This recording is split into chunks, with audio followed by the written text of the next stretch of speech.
Las huellas de la mujer en la historia. Queridos oyentes, mi nombre es Carlos Eduard Osorio Aguiar y este es mi podcast Píldoras del Saber. Hoy quiero darles la bienvenida a nuestro 10º episodio en honor a la mujer, a quienes le celebramos su Día Internacional el viernes 8 de marzo, pero cuyo mes, integralmente hablando, constituye un pretexto para destacar su papel en la historia, más aún cuando ha sido en el mes de marzo, principalmente de diferentes años, que se han producido importantes y destacados hechos icónicos, donde la mujer ha reivindicado sus legítimos derechos y su trascendental papel, muy a pesar del machismo que la ha querido invisibilizar.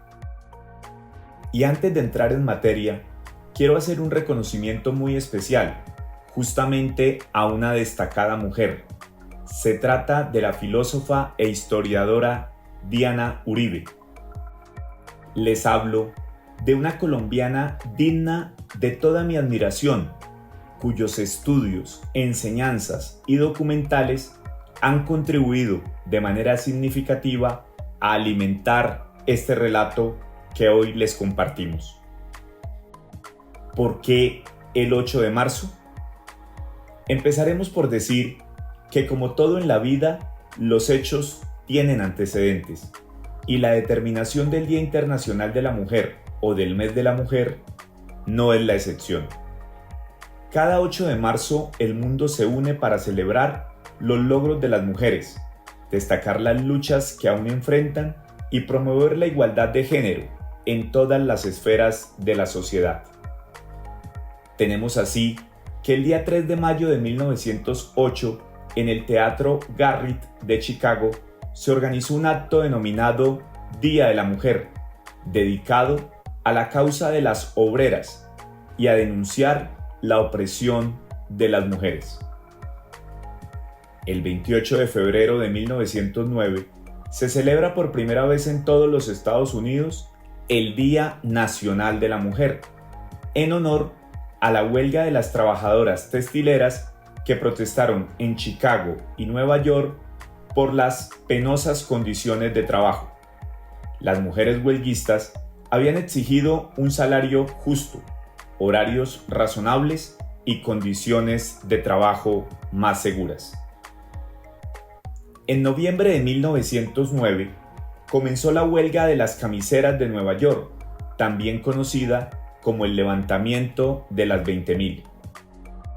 Pero sería en 1910, en la Segunda Conferencia Internacional de Mujeres Socialistas, reunidas en Copenhague, que se reiteró la demanda de sufragio universal para todas las mujeres.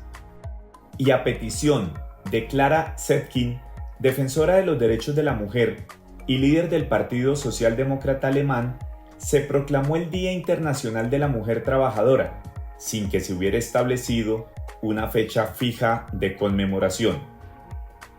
Fue hasta el 19 de marzo de 1911 cuando se celebró el primer Día Internacional de la Mujer, con la participación de más de 1 millón de personas en varios países europeos.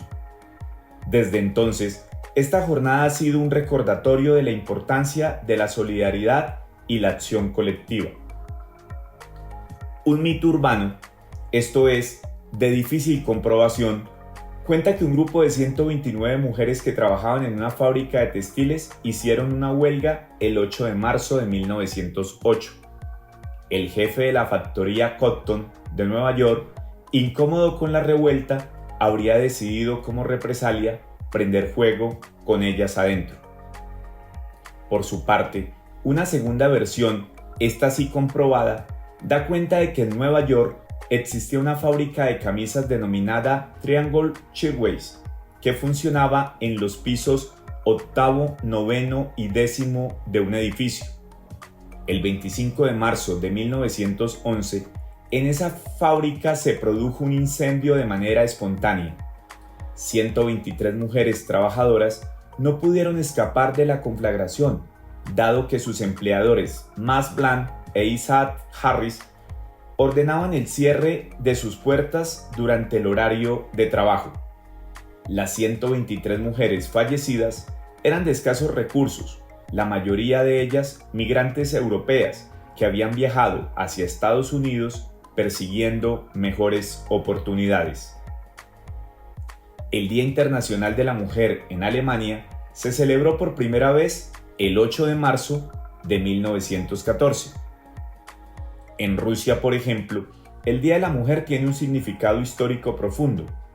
Aunque durante los años 1915 y 1916 ya se había celebrado allí el Día Internacional de la Mujer, en Petrogrado, Rusia, mujeres casualmente también textileras realizaron una fuerte manifestación por, comillas, pan y paz, que tuvo lugar un 8 de marzo de 1917 en el calendario gregoriano, 23 de febrero en el calendario juliano. La motivación de las manifestantes tenía que ver con el impacto que les generaba en ese momento la denominada Gran Guerra, llamada posteriormente Primera Guerra Mundial, que había estallado el 28 de julio de 1914. También reivindicaban la igualdad de género. Estas protestas jugaron un papel crucial en la abdicación del zar Nicolás II y eventualmente llevaron al reconocimiento del derecho al voto para las mujeres en Rusia. En 1972, la Asamblea General de las Naciones Unidas declaró el año 1975 como Año Internacional de la Mujer. Finalmente, en 1977, la Organización de Naciones Unidas ONU, a través de la resolución 32/142, designó oficialmente el 8 de marzo como Día Internacional de la Mujer. A lo largo de los años, el Día Internacional de la Mujer ha adquirido diferentes significados y enfoques en todo el mundo.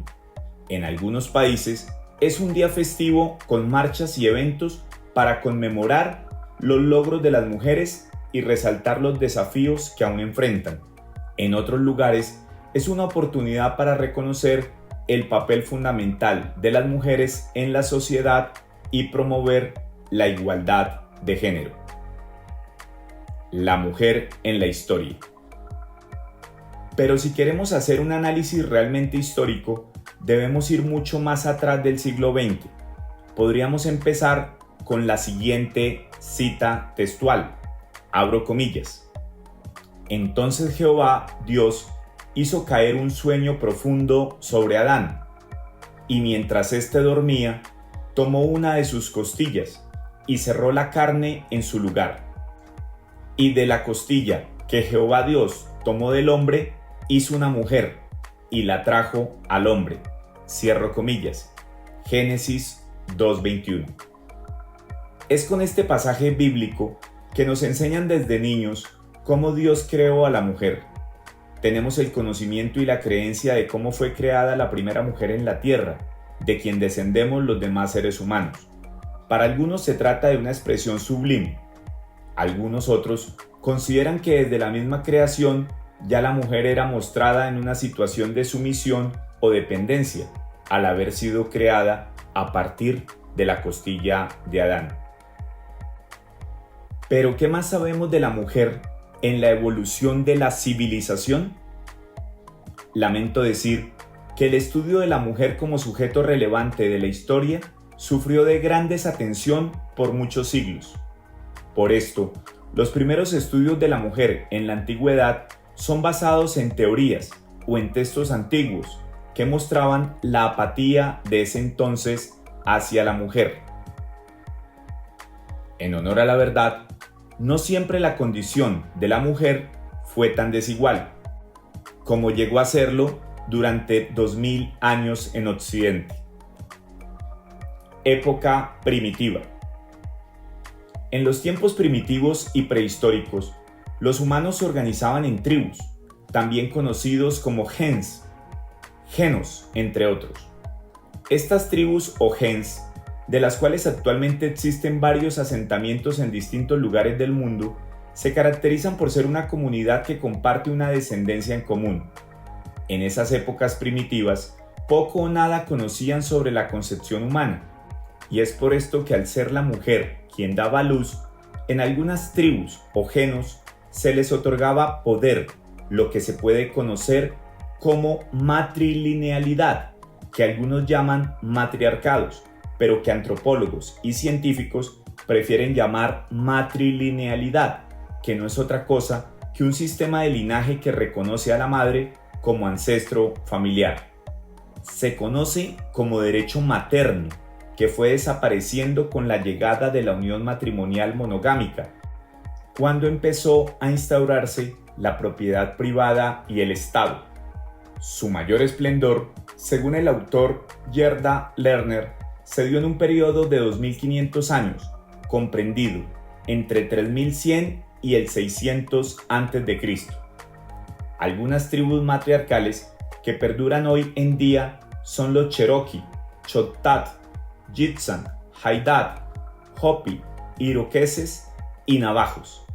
En Colombia, donde subsiste hoy por hoy el pueblo guayú, este conserva tradiciones similares a las enunciadas, pues la mujer guayú es fortaleza, es madre, es origen, es la que orienta todos los procesos al interior del territorio.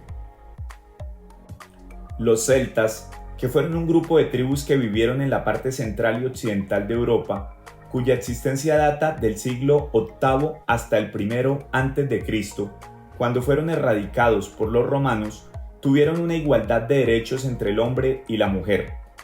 Las mujeres celtas tuvieron una igualdad de derechos importantes. Tenían acceso al conocimiento de las plantas, de la medicina natural, de los bosques. Algunas de ellas eran sacerdotisas, esto es, habían hombres y mujeres druidas, que significa que hacían parte de la clase sacerdotal. El conocimiento del poder medicinal del bosque estaba tanto al alcance de los hombres como de las mujeres. El pueblo celta consideraba a la mujer como una igual, casi como una diosa, a la que se le debía adorar por ser capaz de engendrar vida. Época medieval. Lo propio ocurrió en la época vikinga, que se extendió desde el año 793 al 1100 después de Cristo. Los vikingos, que atacaron y exploraron la mayor parte de Europa, como guerreros y comerciantes escandinavos que eran, tenían un trato especial y deferente hacia la mujer. El trato hacia ellas era de respeto e igualdad. El cuerpo de la mujer era de la mujer. El maltrato a la mujer era causa de la disolución del vínculo. Las mujeres también eran guerreras, es decir, eran protagonistas de la historia. Las mujeres egipcias, por su parte, fueron titulares de una cantidad de derechos importantes. En el caso de las mujeres romanas, aunque también se les reconocían ciertos derechos, no podemos olvidar que la base de la economía en Roma era la esclavitud, lo que quiere decir que muchas mujeres eran consideradas como objetos, en tanto eran esclavas. En la sociedad griega, la mujer fue relegada. No podían participar ni siquiera en los Juegos Olímpicos, mucho menos en los debates públicos. La situación registrada en Roma y en Grecia es de suyo bastante importante tenerla en cuenta por cuanto nosotros, quienes somos de Occidente, nos inspiramos en la tradición greco-romana. Al igual que el estudio de la mujer en la época primitiva, el estudio de la mujer en la época medieval, que va desde el año 476, cuando cayó el Imperio Romano, hasta 1492, con el descubrimiento de América, es poco profundo y sí en cambio muy superficial. Esto en razón de la poca información que se tiene del papel de ellas en este periodo histórico. Recordemos la restricción de información que existía en relación con nuevas ideas y su difusión. Toda comunicación, información y educación era controlada casi en su totalidad por el clero y el reinado de la época. Recordemos rápidamente cómo estaba conformada la sociedad feudal. Entiéndase por feudalismo el sistema económico, político y social de la Edad Media. Por un lado, tenemos el campesinado, que vendría siendo la clase trabajadora, que se diferenciaba del clero, los nobles y el rey y su familia, que sería la sociedad predominante. Teniendo en cuenta que el medioevo duró más de 1000 años, desde el 476 hasta el año 1492, y se dividió en 3 periodos: temprana, alta y baja Edad Media, debemos considerar que el imaginativo colectivo sobre la mujer variaba según cada uno de dichos periodos. Por ser una época donde la Iglesia regía la educación de la sociedad, se impartía la idea de la Virgen María como Madre de Dios, que concibió al Redentor Jesús, y por otro lado, desde la enseñanza de Eva como provocadora de que Adán hubiera caído en pecado. Esto ocasionaba que en la sociedad se viera a las mujeres como sinónimo de tentación, origen de la perdición, o como diosas a causa de su virginidad, que debía ser sagrada y entregada solo a su marido. De hecho, fue a partir del primer concilio de Letrán en el siglo XII donde la Iglesia Católica prohíbe el matrimonio clerical, adoptando el celibato, institución esta donde a la mujer prácticamente se le considera enemiga del hombre. Los clérigos debían distanciarse del mundo, el demonio y la carne eran las mujeres. Durante la Baja Edad Media, la mujer, trabajadora y campesina, además de ocuparse de las tareas domésticas, debía trabajar. En su mayoría, se dedicaban a ser panaderas, cerveceras, lecheras, camareras, artesanas, tejedoras y sobre todo agricultoras arrendatarias que trabajaban en el campo junto a sus maridos e hijos. Las mujeres solteras en su mayoría buscaban ser contratadas para realizar labores domésticas. Al trabajar para los señores feudales se les consideraba como propiedad privada del señor feudal. Por esto, era él quien decidía con quién se casaba, pues él poseía sus derechos, no su padre ni sus familiares. Era así como las mujeres trabajaban para cuidar el hogar, ayudar a sus maridos y tener hijos. Ellas y su trabajo no eran relevantes para el sistema feudal. Es así como vivían y morían sin ser registradas. Esta posición de la mujer de clase baja no tuvo muchos cambios en los periodos del medioevo. En el clero, los hombres en su mayoría sabían leer y escribir, pues eran ellos quienes difundían la fe, contrario a las monjas, quienes podían gozar de una estima social más alto que las campesinas, pero a la Iglesia poco le importaba que ellas aprendieran a leer o escribir. Se estima que en su mayoría eran analfabetas y su mayor aproximación a la información la obtenían a través de oraciones y devociones, las que debían aprender de memoria. Ya para la temprana Edad Media, las monjas empezaron a hacer manuscritos y eran más partícipes en la elaboración de libros, lo que evidencia una mejoría en la aceptación eclesiástica de la mujer en el clero. En cuanto a las mujeres que hacían parte de la burguesía, se conoce que éstas gozaban del mayor estatus social.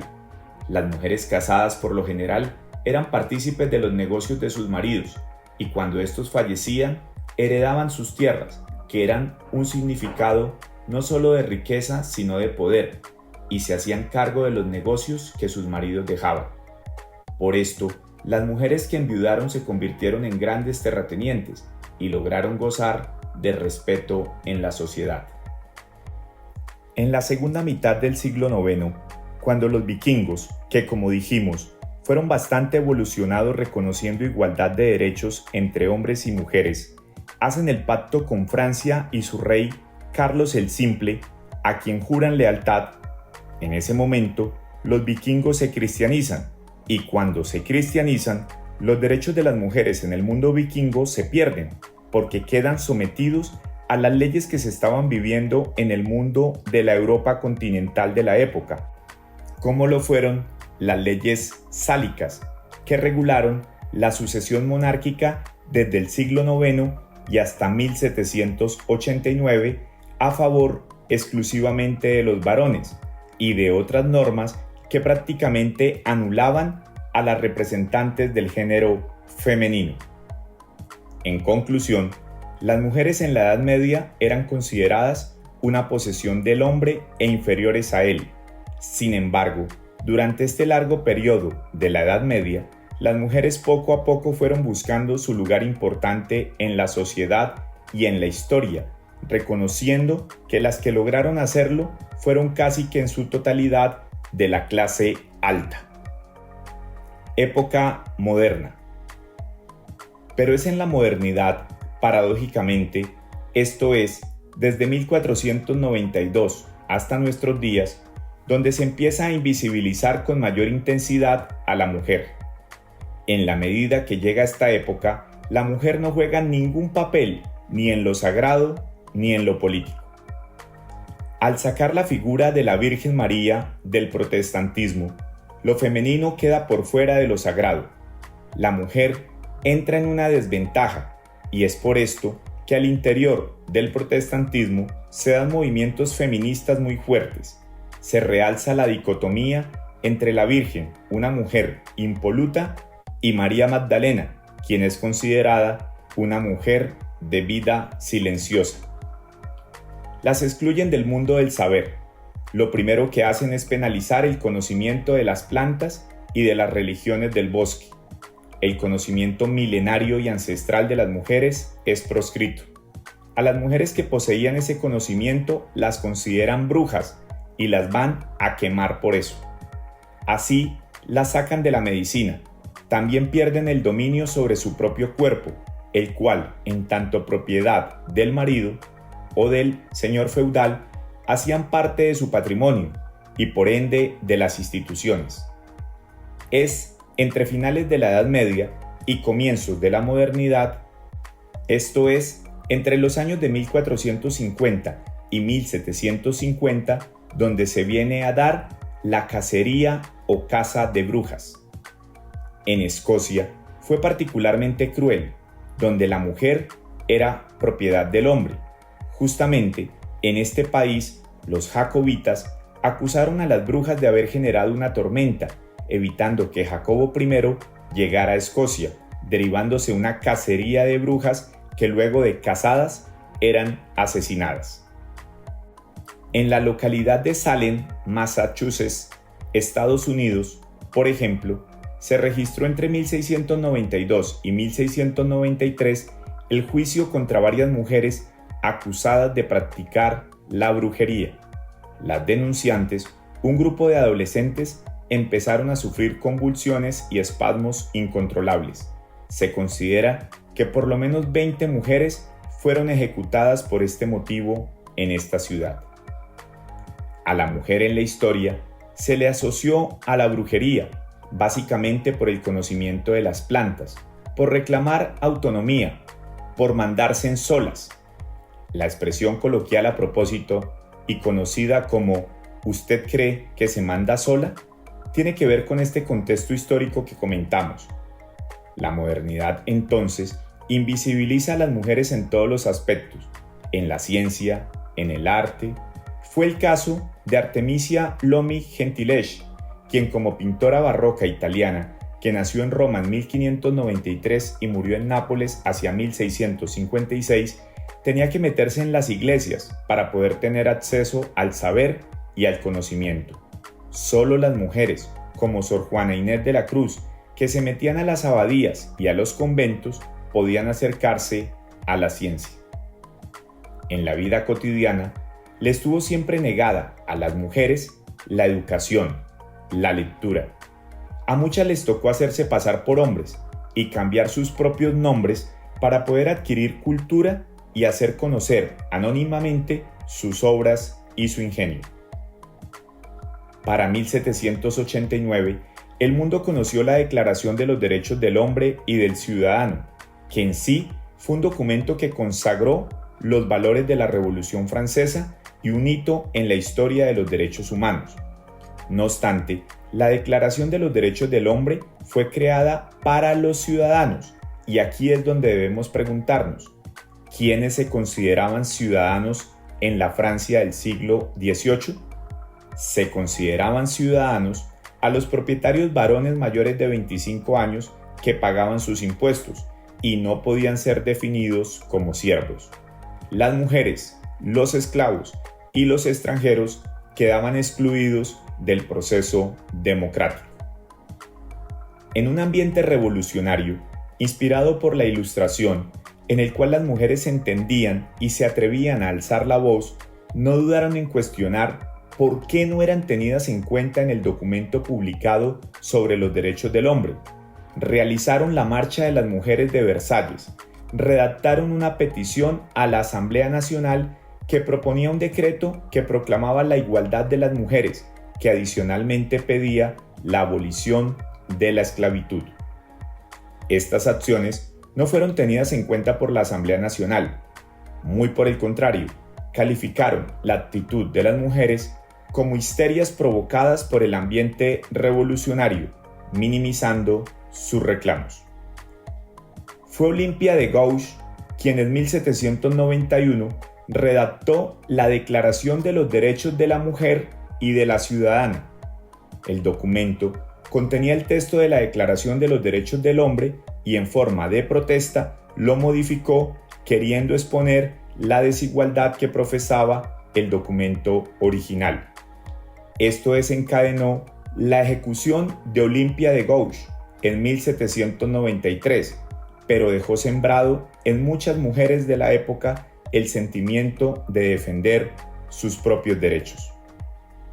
Estoy convencido y absolutamente seguro que en la historia de la humanidad hubo muchas Olimpia de Gouges que trataron de defender el género femenino ante la opulenta indiferencia de la sociedad y especialmente del género masculino hacia las mujeres.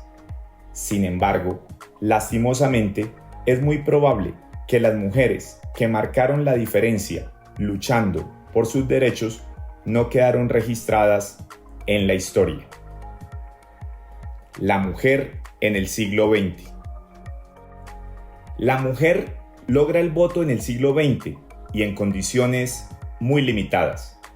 El movimiento de las sufragistas en Inglaterra ayuda a que después de la Primera Guerra Mundial se conceda el derecho del voto, no sin que antes se considerase a dicho movimiento como una expresión de histeria. Entrado el siglo XX es cuando realmente inicia la lucha por los derechos. Los movimientos obreros en el siglo XIX, con la Revolución Industrial, prendieron tenuemente la llama del inconformismo. En estos movimientos había mujeres y principalmente mujeres obreras, y son en estas primeras 2 décadas del siglo anterior donde, tal como arriba se comentó, mujeres de Estados Unidos, Rusia e Inglaterra se empiezan a expresar con movilizaciones reivindicatorias. Llegada la Segunda Guerra Mundial, las mujeres se hicieron cargo de la sociedad. Ya no solo podían gobernar sus propias vidas mientras sus esposos estaban en la guerra, sino que hasta armas les tocaba fabricar, por no hablar de la administración de los bienes, del hogar y en términos generales se hicieron cargo de la economía. Terminada la Segunda Guerra Mundial, se hacía necesario repensar el concepto de familia, que había quedado herido después de la prolongada ausencia de sus consortes. El desbarajuste que había traído la guerra, la homosexualidad incrementada en los ejércitos por evidentes razones y el rol que habían asumido las mujeres, que ahora sí literalmente se mandaban solas, impuso el deber de efectuar una reingeniería familiar. Se termina adoptando un esquema donde la mujer está en la casa y el hombre produciendo. A la mujer la sacan de las fábricas y las envían a sus hogares. Las mujeres eran las reinas de las casas, pero no decidían nada. Y llega lo que se conoce como la contracultura. En los años 60 se producen grandes movilizaciones de reivindicación de derechos. Algunas de ellas por políticas segregacionistas contra los negros. Martin Luther King fue, por ejemplo, un adalid en la defensa de los derechos civiles y políticos, quien con mujeres valerosas al lado empezaron a marchar. Rosa Parks fue una de ellas, una activista afroamericana que representa la lucha de una mujer segregada doblemente por la violencia del racismo y del machismo. Fue arrestada por negarse a cederle el puesto a un hombre blanco en Montgomery, Alabama, en un autobús, bajo la vigencia de las leyes Jim Crow, que propugnaban la segregación racial bajo el lema separados pero iguales. Sobrevino también, por ejemplo, el movimiento de los hippies, que jugaron un rol determinante en la oposición interna a la guerra del Vietnam y a las políticas radicales de la época, brindando un apoyo determinante a las luchas por la igualdad de géneros, de razas y la aceptación de la homosexualidad en Occidente. Viene luego la revolución sexual, liderada por Margaret Sanger, quien fue una enfermera estadounidense activista a favor de la educación sexual y la eugenesia, que significa buen nacimiento y que tiene como fin modificar la herencia genética de las personas. La madre de esta enfermera y fundadora de la Liga Estadounidense para el Control de la Natalidad murió a los 40 años en el 12º parto. Ella, a partir de su dolorosa experiencia, consideró que las mujeres no podían morir desangradas. Debía haber una manera de controlar el ciclo de la fertilidad de la mujer. Es así como surge la investigación de la píldora anticonceptiva, lo cual era complejo en la época porque era ilegal hablar del tema. Consigue un científico que la ayuda y una mujer que la financie. Es así como aparece la píldora anticonceptiva, la cual fue formalmente aprobada el 23 de junio de 1960, lo que es un hito revolucionario, porque ahora sí, la mujer puede decidir sobre su cuerpo, podía decidir cuándo se quería casar, cuándo quería tener hijos, cuándo y en qué época de la vida. Antes, no había decisión sobre el cuerpo de la mujer. Es en la contracultura donde se reivindican los derechos y se produce su visibilización. El sueño americano no era solo de los blancos y de los hombres. Y es así como las mujeres en el marco de las movilizaciones, donde casi siempre terminaban oprimidas, arrestadas y sin ningún poder de decisión, como cuando se movilizaron en contra de la guerra del Vietnam, se preguntaron al interior de los movimientos políticos: si estamos en los mismos niveles de movilización, ¿por qué no estamos en los mismos niveles de decisión? Surge así en los años 60 y 70 el movimiento feminista. ¿Por qué ganan menos? ¿Por qué se les juzga diferente? ¿Por qué son ellas las que alcanzan los tintos y no participan en las grandes discusiones? ¿Por qué las mujeres no pueden trabajar en las factorías? ¿Por qué no pueden hacer trabajos que normalmente se consideran que solo pueden ejecutar los del género masculino?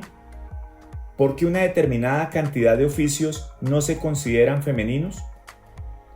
De los movimientos de los años 60, de ese cúmulo de conciencia histórica que significa la contracultura, el movimiento que más alcanzó a transformar cosas en una década fue el feminista, porque transformó el concepto de la mujer en la historia y lo hizo en muy poco tiempo. Se hizo a punta de micro revoluciones. En los años 60 se dinamiza todo lo que se había peleado, lo que se había buscado durante décadas y siglos. Vale decir, hasta mayo del 68, las mujeres en Francia no podían ni siquiera recibir un giro directamente. Eran interdictas, eran ciudadanas de segunda. Y aunque en Colombia, en algunos aspectos nos anticipamos a Europa, no todo es color de rosa. En nuestra nación subsiste el machismo, pulula la discriminación femenina y fenómenos como el feminicidio son reales, los cuales desafortunadamente hacen parte de las estadísticas pero no de las políticas públicas con sentido preventivo. Y decimos que en algunos aspectos nos anticipamos a Europa porque, por ejemplo, desde 1930 se le permite a la mujer en nuestro país tener acceso a la propiedad, desde 1945 acceder a cargos públicos, desde 1957 ejercer el derecho al sufragio y desde la expedición de la Constitución Política de 1991 la Honorable Corte Constitucional viene reivindicando los derechos de la mujer, que en ocasiones acumula varios aspectos de discriminación, como cuando no solo se es mujer, sino que adicionalmente se es afro, discapacitada, pobre y perteneciente a una comunidad LGTBIQ+. En materia laboral, por ejemplo, subsisten fenómenos discriminatorios, mujeres que no pueden acceder a cargos directivos o que devengan menos que un hombre que cumple las mismas funciones. El denominado techo de cristal, que se presenta cuando, por ejemplo, se impide que las mujeres sean pilotos en las aerolíneas y solo pueden ser azafatas, y eso hasta determinada edad, por cuanto, en tanto pierdan ciertos atributos físicos, inmediatamente son despedidas. Es triste registrar que en el marco de las confrontaciones, las mujeres sean usadas como instrumentos del conflicto, perpetrándose violaciones sexuales que constituyen infracciones al derecho internacional humanitario. También lo es que por altruista que sea la actividad plausible de una mujer iraquí como Nadia Murad y de un médico congoleño como Denis Mukwege, tengamos que contar que han ganado el Premio Nobel de la Paz por ser combatientes contra la violencia sexual, la primera por la denuncia de violaciones de mujeres en Irak y el segundo por haber atendido a mujeres violadas en la República Democrática del Congo. Hablando de la guerra, ojalá que jamás se les involucrara a ellas en las mismas. Quizás la única forma pasiva en las que deberíamos aplaudir su válido protagonismo sería como en la comedia de Aristófanes Lisístrata, donde las mujeres de los combatientes de ambos bandos les plantearon una huelga sexual a sus maridos, exhortándolos, tanto a unos como a otros, a que depusieran las armas, so pena de no poder disfrutar, cuando regresaran a casa, si es que regresaban vivos, de las mieles del amor.